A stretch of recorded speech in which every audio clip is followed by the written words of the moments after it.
अस्सलाम वालेकुम, once again welcome back to my YouTube channel. आज हम लोग अपनी profit planning and cost analysis के चैप्टर नंबर 22 एक्सरसाइज नंबर 5 को सॉल्व करेंगे। एक्सरसाइज नंबर 5 में देखिए हमें बता रहे हैं कि हम लोगों ने कंपैरेटिव इनकम स्टेटमेंट्स बनानी है, ठीक है, एब्जॉर्प्शन कॉस्टिंग की भी और डायरेक्ट कॉस्टिंग की भी। तो क्या कह रहे हैं कि जनवरी 2 में के अलबामा पुल ये कंपनी थी एक, ठीक है, उनने एक प्रोडक्शन यूनिट मॉडल, ठीक है, वो एक चाह रहे थे।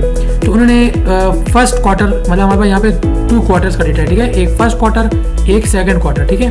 तो फर्स्ट क्वार्टर का डेटा में हमें कह रहे हैं कि 20,000 यूनिट सेल किए और सेकंड में 26,000 यूनिट सेल किए और पर यूनिट की जो प्राइस थी वो $10 थी, ठीक है। यहाँ पे आप क्या कह रहे हैं, unit produce cost each quarter were direct material 1%, ठीक है, $1, डायरेक्ट लेबर $2 और वेरिएबल FOH $1.5। मतलब ये क्या हमारे पास जो पर यूनिट पे जो हमारे मतलब कॉस्ट आई है, ठीक है, जो पर यूनिट हमने सेल किया उसकी जो कॉस्ट आई है, तो हर यूनिट के उस पर 1% जो है वो डायरेक्ट मटेरियल है, 1% मीन्स $1, ठीक है, पर यूनिट। मतलब अब $10 है ना, इसमें $1 डायरेक्ट मटेरियल है, $2 डायरेक्ट लेबर है और $1.5 जो है वो पर यूनिट के हमारे पास वेरिएबल फैक्ट्री ओवरहेड्स है।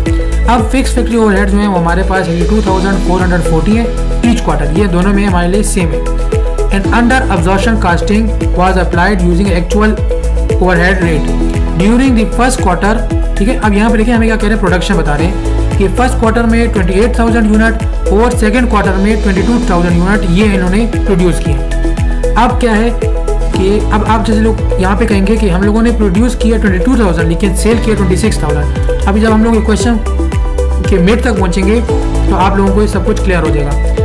अब मार्केटिंग और एडमिनिस्ट्रेटिव एक्सपेंसेस जो है इसमें कह रहे हैं कि 15,000 फिक्स है ईच क्वार्टर, दोनों क्वार्टर में 15,000 फिक्स है और 5% जो है मतलब सेल का 5% ये हमारे पास वेरिएबल पोर्शन है, ठीक है, मार्केटिंग और एडमिनिस्ट्रेटिव एक्सपेंसेस का। अब the FIFO inventory method is used and inventory unit cost are rounded to the nearest Saint.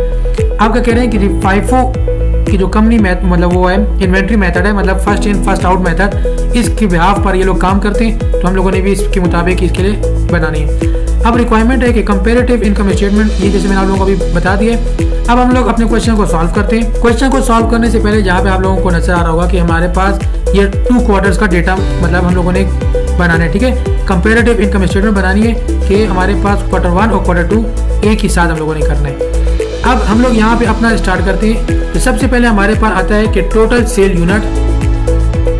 अब टोटल सेल्स यूनिट हमारे पास कितने थे, यहाँ पे हमारे पास टोटल सेल्स यूनिट थे 20,000, ठीक है, और यहाँ पे थे हमारे 26,000। ये हमारे क्या थे, टोटल यूनिट्स थे, ठीक है, तो जो टोटल यूनिट सेल हुए।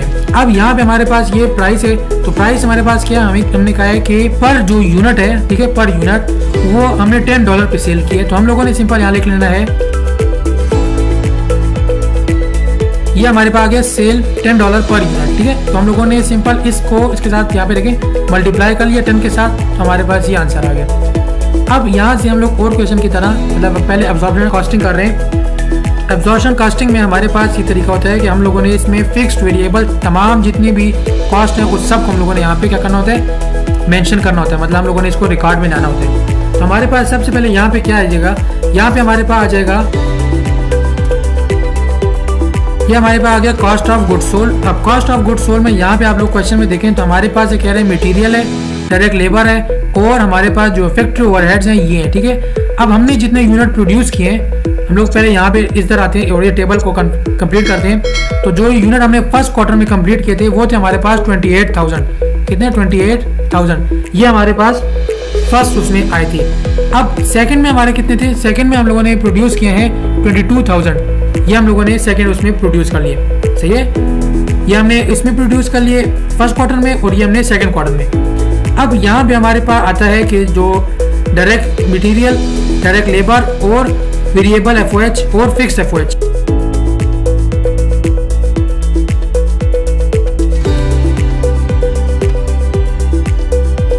ओके, अब यहाँ पे हमारे पास आ गया डायरेक्ट मटेरियल 1% पर यूनिट था, ठीक है, $1 जो था। तो हम लोगों ने इस पर किया, देखिए जो हमारी लेवल ऑफ प्रोडक्शन थी उसको हम लोगों ने पहले मल्टीप्लाई कर लिया 1 के साथ, तो हमारे पास ये आंसर आ गया। फिर डायरेक्ट लेबर के लिए हमने मल्टीप्लाई कर लिया 2 के साथ और वेरिएबल FOH के लिए हम लोगों ने मल्टीप्लाई कर लिया 1.5 के साथ। अब ये हम लोगों ने यहाँ पे इसलिए किया क्योंकि देखिए हमें बताया है कि हर मतलब अब मिसाल 28,000 ये 28,000 यूनिट में हर यूनिट की जितनी भी कॉस्ट है उसमें ₹1 जो है वो $1 हमारे पास मटेरियल के लिए, $2 लेबर के लिए और $1.5 वेरिएबल FOH है। अब यहाँ पे हमारे पास एक है ये फिक्स FOH, ठीक है, ये हमारे पास है फिक्स FOH 62,440। अब यहाँ पे आप लोग देखें कि हमारे पास ये लेवल कंप्लीट हो गया कि डायरेक्ट मटेरियल इसमें 22 मतलब हम लोगों ने 28 के साथ जब मल्टीप्लाई किया तो 1 के साथ तो ये आ गया। सेकंड के लिए हम लोगों ने इस तरह कर लिया, इस तरह डायरेक्ट लेबर में भी हम लोगों ने ये तरीका कर लिया, ठीक है। और फिक्स FOH जो था वो हमारे पास सेम था तो दोनों क्वार्टर में लिख लिया और इसमें हम लोगों ने इसको कर लिया। अब ये हमारे पास देखें यहाँ पे डिफरेंस है। डिफरेंस क्यों है? क्योंकि यहाँ पे हमारे पास जो प्रोडक्शन यूनिट है उसमें डिफरेंस है। अब हमारे पास जो ये वैल्यू आ गई, ये वैल्यू हमारे पास क्या है? Total manufacturing cost. Total manufacturing cost हमारे पास ये आ गई, ठीक है। अब हम लोगों ने यहाँ पर एक चीज और देखनी है कि हमने एक चीज ऐड करनी है। ऐड हम लोगों ने क्या करना है? हमने ऐड करना है ओपनिंग इन्वेंट्री। अब ओपनिंग इन्वेंट्री जैसे कि हमें अभी बताया था इन लोगों ने कि यहाँ पर क्वेश्चन में कोई भी ओपनिंग इन्वेंट्री फर्स्ट क्वार्टर के लिए अवेलेबल नहीं है, इसलिए हम लोग इसको 0 छोड़ देंगे। जब हम लोग 0 छोड़ेंगे तो यहाँ पे हमारे पास आता है cost of good available for sale. ये जो मतलब जो सेल के लिए जो यूनिट हमारे पास अवेलेबल थे उसकी हमारी टोटल कॉस्ट ये आ गई। अब यहाँ से हम लोगों ने माइनस करना है एंडिंग इन्वेंट्री। अब एंडिंग इन्वेंट्री हमारे ये कैलकुलेशन किस तरह हुई है, ठीक है। अब हम लोग यहाँ पर आते हैं तो हमारे पास जो प्रोडक्शन यूनिट्स थे टोटल वो ये अवेलेबल थे पर यूनिट कॉस्ट। अब पर यूनिट कॉस्ट हमारे पास किस तरह से डिराइव हुई है आप लोग यहाँ पर देख सकते हैं। हमारी जो टोटल मैन्युफैक्चरिंग कॉस्ट थी उसको हम लोगों ने टोटल नंबर ऑफ जो यूनिट्स थे, जो प्रोडक्शन यूनिट्स थे उस पर हमने डिवाइड किए तो हमारे पास पर यूनिट की ये कॉस्ट आ गई। इस तरह हमारे पास पर यूनिट की ये कॉस्ट आ गई क्योंकि हमारे पास यहाँ पर टोटल मैन्युफैक्चरिंग कॉस्ट कम थी, हमारे पास इसकी पर यूनिट की जो कॉस्ट है वो ज़्यादा है क्योंकि हमारे यहाँ पर यूनिट कम थे। यहाँ पे 6,000 यूनिट कम थे लेकिन यहाँ पे हमारे पास जो कंपेरेटिवली ये कम है, ठीक है हमारे पास। तो हम लोगों ने सिंपल क्या करना है, अब यहाँ पे ओपनिंग इन्वेंट्री की तरफ आते हैं। तो ओपनिंग इन्वेंट्री हमें फर्स्ट उसके लिए अवेलेबल नहीं है, ठीक है, फर्स्ट क्वार्टर के लिए अवेलेबल नहीं है तो हम लोगों ने एम्प्टी छोड़ दिए। अब यहाँ पर देखें टोटल नंबर ऑफ जो प्रोडक्शन यूनिट थे ये हमारे पास ये आ गया सिंपल, ठीक है। इससे हमने सेल यूनिट माइनस कर ली, ये हमारे सेल यूनिट माइनस हो गए तो हमारे पास 8,000 इसकी एंडिंग इन्वेंट्री है फर्स्ट क्वार्टर की।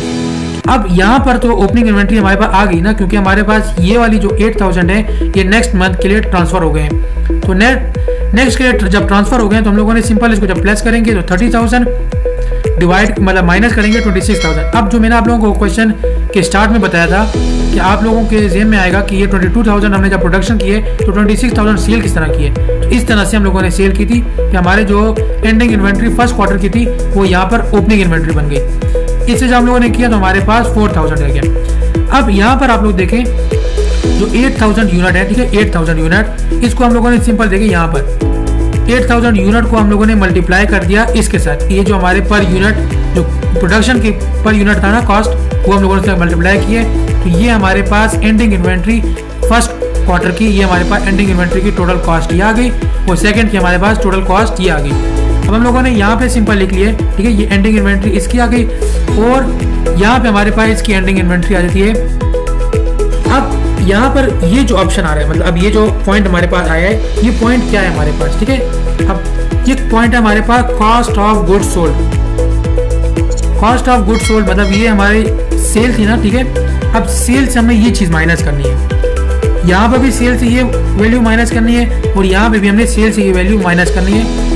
इसको मैं आप लोगों के लिए हाईलाइट कर लेता हूँ इससे, ठीक है, इसको माइनस करना है। ये मैंने हाईलाइट किया ताकि आप लोगों को पता चल सके हम लोगों ने इससे इसको माइनस करना है। तो यहाँ पे हमारे पास आ गया ग्रॉस प्रॉफिट।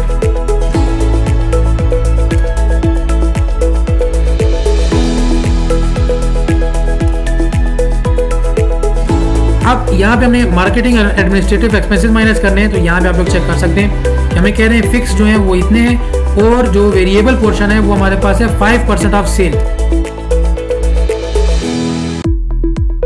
तो जो हमारी सेल प्राइस है उसके हमने जब 5% लिए तो हमारे पास यहाँ पे ये आता है और यहाँ पे ये आता है क्योंकि यहाँ पे 20,000 तो यहाँ पे 26,000 हमारी सेल थी। अब यहाँ पे आ जाएगा fix marketing expense. Fix marketing expense हमारे पास कितने था, दोनों थे 15,000, ठीक है, ये भी 15,000 और ये भी 15,000। ये हमारे पास फिक्स पोर्शन था किस चीज़ का, हमारे पास था मार्केटिंग और एडमिन के जो एक्सपेंसेस है उसका फिक्स पोर्शन ये था, वो वेरिएबल पोर्शन हमारे पास 5% ऑफ सेल थी। अब यहाँ पे हम लोगों ने क्या लिखना है, यहाँ पे हम लोगों ने लिखना है total marketing and admin expense, total marketing and admin expense, ये हमारे पास टोटल मार्केटिंग आ गई। अब ये देखिए, ठीक है, अब ये यहाँ पे मैं आप लोगों के लिए इसको भी हाईलाइट करता हूँ, लेकिन थोड़े चेंज रंग से, ताकि आप लोगों को थोड़ी सी समझ आ सके, ठीक है।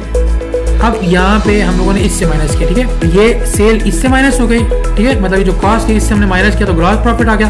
अब ग्रॉस प्रॉफिट से हमने ये चीज़ माइनस की है, ठीक है, तो हमारे पास आ गया यहाँ पे नेट इनकम या ऑपरेटिंग इनकम। ओके, यहाँ पे हमारे अब ये एक रिक्वायरमेंट जो थी ये कंप्लीट हो गई है, ठीक है, एक हमारे जो अब्जॉर्प्शन कॉस्टिंग वाले में था वो हम लोगों ने कंप्लीट कर लिया है। अब हम लोग आते हैं अपनी डायरेक्ट कॉस्टिंग की तरफ, ठीक है। अब डायरेक्ट कॉस्टिंग में आप लोगों को मैं एक चीज़ बताता जाऊँ यहाँ पे कि वेरिएबल जो अब्जॉर्प्शन कॉस्टिंग है इसमें हमारे पास डायरेक्ट कॉस्ट मतलब जो वेरिएबल कॉस्ट है वो भी जो फिक्स कॉस्ट है और जो वेरिएबल कॉस्ट है दोनों को हम लोगों ने इसमें रिकॉर्ड करना होता है। लेकिन हमारे पास जो डायरेक्ट कॉस्टिंग मेथड है इसमें हमारे पास फिक्स कॉस्ट रिकॉर्ड नहीं की जाती, सिर्फ और सिर्फ हमारे पास जितने भी वेरिएबल कॉस्ट हैं वो हम लोगों ने इसमें वहाँ पे रिकॉर्ड करना होता है। ओके, अब यहाँ पे भी हमारे पास वो चीज़ें सेम ही आएंगी। ये चीज़ें हमारे पास सेम क्यों आएंगी, क्योंकि हमारे पास यहाँ पर डेटा सिर्फ अब मैं जैसे ये कॉलम डिलीट कर रहा हूँ क्योंकि इसमें फिक्स्ड है, तो हम लोगों ने फिक्स्ड का रिकॉर्ड नहीं करना होता, ठीक है। यहाँ पे तो सिंपल हमारे पास जो टोटल सेल यूनिट थे, जैसे मैं इसको दोबारा से हाईलाइट कर लेता हूँ आप लोगों के लिए कि आप लोगों को पता चल सके, ठीक है। ये हमारे पास टोटल सेल यूनिट थे, तो सेल यूनिट में हम लोगों ने यहाँ पे करना है कि cost of goods sold, same हमारे पास अमाउंट वही आएंगी, ठीक है, जो हमारे पास अब्जॉर्प्शन कॉस्टिंग में थी हमारे पास सिंपल अमाउंट डायरेक्ट कॉस्टिंग में भी सेम आएगी। लेकिन आगे चल के हमारी थोड़ी सी जगह पे चेंजिंग आएगी, जैसे यहाँ पे हमारे पास फिक्स एफओएच रिकॉर्ड नहीं होता, तो यहाँ पे हमारे पास फिक्स एफओएच रिकॉर्ड हो रहा है, सही है, मतलब अब्जॉर्प्शन कॉस्टिंग में रिकॉर्ड हो रहा है, यहाँ पे रिकॉर्ड नहीं हो रहा। अब ये टोटल मैन्युफैक्चरिंग कॉस्ट है, ठीक है, टोटल मैन्युफैक्चरिंग कॉस्ट मतलब हमारे पास जो इन तीन की कॉम्बिनेशन से ये वैल्यू आ गई। सेकंड, अगेन हमारे पास ओपनिंग इन्वेंट्री नहीं है इसकी, क्योंकि हम लोगों ने मतलब प्रीवियस उसमें मैंने अभी बताया आपको टेबल में कि हमारे पास ओपनिंग इन्वेंट्री नहीं है, और उसकी हम लोगों ने कैलकुलेशन किस तरह करनी है वो भी आप लोगों में बता चुका हूँ। फिर हमारे पास ये है cost of good available for sale, ये उन यूनिट की कॉस्ट है, ठीक है, कि जो हम लोगों ने अवेलेबल थे, मतलब जो हमारी प्रोडक्शन हुई थी उसके हमारे पास कितनी कॉस्ट आ रही थी, वेरिएबल कॉस्टिंग है, ठीक है। ये डायरेक्ट मटेरियल, डायरेक्ट लेबर और वेरिएबल एफओएच, ये हमारे पास तीनों वेरिएबल कॉस्ट है, इसको हम लोगों ने यहाँ पे रिकॉर्ड कर लिए। अब यहाँ पे आप लोगों को एक चीज़ और दिखाऊँ, अब यहाँ पे आते हैं एंडिंग इन्वेंट्री, ठीक है। अब यहाँ पे एंडिंग इन्वेंट्री की कुछ कैलकुलेशन इस तरह होगी, क्योंकि हमारे पास वहाँ पे रेट ज़्यादा था, वो था हमारे पास 6.47 और 7.43 या 34 समथिंग इस तरह ही था हमारे पास, ठीक है।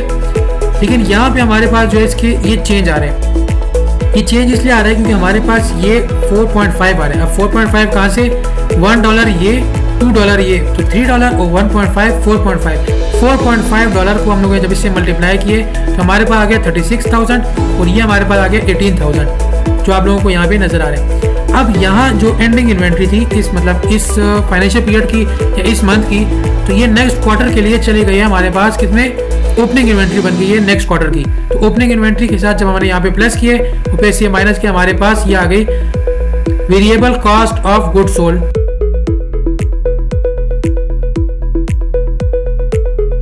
अब variable cost of good sold, अब देखिए यहाँ पे हम लोगों ने जब इससे ये अमाउंट माइनस कर लिया, ठीक है, मतलब ये 90,000 हमारी जो थी कॉस्ट थी, वो 200,000 जो थी ये हमारे क्या थी, ये हमारी सेल हो गई, ठीक है।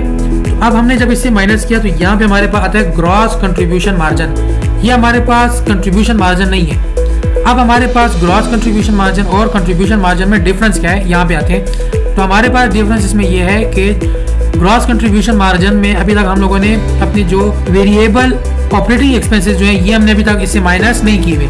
जब हम इससे माइनस कर लेते हैं तो ये हमारे पास कंट्रीब्यूशन मार्जिन होता है, जब इससे हमने तमाम तर वेरिएबल कॉस्ट माइनस कर ली है। जब तक हम लोगों ने अपने ऑपरेटिंग एक्सपेंस की वेरिएबल कॉस्ट नहीं माइनस की हुई तब तक ये हमारे पास है ग्रॉस कंट्रीब्यूशन मार्जिन। अब हम लोगों ने इससे क्या माइनस करना है, ठीक है, यहाँ पे हमारे पास आते हैं कि हमने इससे माइनस करना है कि जो अपनी वेरिएबल हमारे जितने भी मार्केटिंग और जितना ऑपरेटिंग एक्सपेंसेस हैं जितने भी, वो हम लोगों ने यहाँ से माइनस करना है। अब जैसे कि इस क्वेश्चन में हमारे पास सिर्फ मार्केटिंग के ही रिकॉर्ड है, वो बाकी ऑपरेटिंग एक्सपेंसेस नहीं है, तो इसलिए हम लोगों ने सिंपल यहाँ पे लेस करना है वेरिएबल मार्केटिंग एक्सपेंस। ये हमारे पास आगे वेरिएबल मार्केटिंग एक्सपेंस, ये हम लोगों ने इससे माइनस कर लिया। ठीक है, ये अमाउंट हमने इससे माइनस कर लिया है। अब ये अमाउंट कहाँ से आई थी, ये मैंने आप लोगों को बताया था कि हमारे ये 5% ऑफ सेल है। ओके, अब ये जो अमाउंट है, ठीक है, ये वाली मेन अमाउंट, इसको हम लोग कहते हैं कंट्रीब्यूशन मार्जिन। अब ये जो कंट्रीब्यूशन मार्जिन है, ठीक है, इसको आप लोग, मैं आप लोगों के लिए इसको हाईलाइट कर लेता हूँ। ठीक है, ये कंट्रीब्यूशन मार्जिन है, हम लोगों ने इसका कलर भी इससे वाला कर लेंगे ताकि आप लोगों के लिए थोड़ी सी आसानी रह सके। ठीक है ना, ताकि आप लोग कंफ्यूजन, ऑलरेडी इस क्वेश्चन में कंफ्यूजन है क्योंकि इसमें हम लोगों ने एक टाइम में 2 क्वार्टर्स को जो है वो हम लोगों ने करना होता है, तो इसलिए हमारी थोड़ी सी कंफ्यूजन है, लेकिन आप लोग थोड़ा सा खुद को थोड़ा सा इसमें समझने की कोशिश करें। तो हमारे पास यहाँ पे ये आ गया कि ग्रॉस कंट्रीब्यूशन मार्जिन। ठीक है, इससे हमने ये माइनस किया तो हमारे पास आ गया कंट्रीब्यूशन मार्जिन। क्योंकि अब ये कंट्रीब्यूशन मार्जिन क्यों है, क्योंकि इससे हमारे तमाम तर वेरिएबल कॉस्ट माइनस हो चुकी है। अब यहाँ पे आप लोग देखें, हम लोगों ने यहाँ पे अब लेस करने हैं जितने भी फिक्स एक्सपेंसेस है, क्योंकि ये यहाँ तक जो हमारे पास रिकॉर्ड आया है ये हमें बता रहे हैं कि हमारी जो वेरिएबल कॉस्ट थी, ठीक है, प्रोडक्शन पे जितनी वेरिएबल कॉस्ट थी, ठीक है, वो हमारे यहाँ तक आया है। लेकिन अब हमारे पास कुछ फिक्स्ड कॉस्ट भी थी, मतलब अब वेरिएबल कॉस्ट और फिक्स्ड कॉस्ट में क्या डिफरेंस है ये मैं आप लोगों को ऑलरेडी बता चुका हूँ। वेरिएबल कॉस्ट हमारे पास वो होती है कि जो डायरेक्ट लेवल ऑफ प्रोडक्शन पे डिपेंड करती है। अगर लेवल ऑफ प्रोडक्शन इंक्रीज हो जाएगा तो हमारे पास ये कॉस्ट भी इंक्रीज हो जाएगी, अगर लेवल ऑफ प्रोडक्शन डिक्रीज हो जाएगा तो ये कॉस्ट भी हमारी डिक्रीज हो जाएगी, अगर हमारी प्रोडक्शन स्टॉप हो जाए तो ये कॉस्ट भी हमारी स्टॉप हो जाएगी। ठीक है, क्योंकि हमारी ये जितने भी आइटम्स हैं ये यूज नहीं होंगे। अब यहाँ पे हम लोगों ने लेस करने हैं फिक्स्ड कॉस्ट। अब फिक्स्ड कॉस्ट वो तमाम कॉस्ट होती हैं कि जिसको आप मतलब प्रोडक्शन लेवल पे जो डिपेंड नहीं करती है।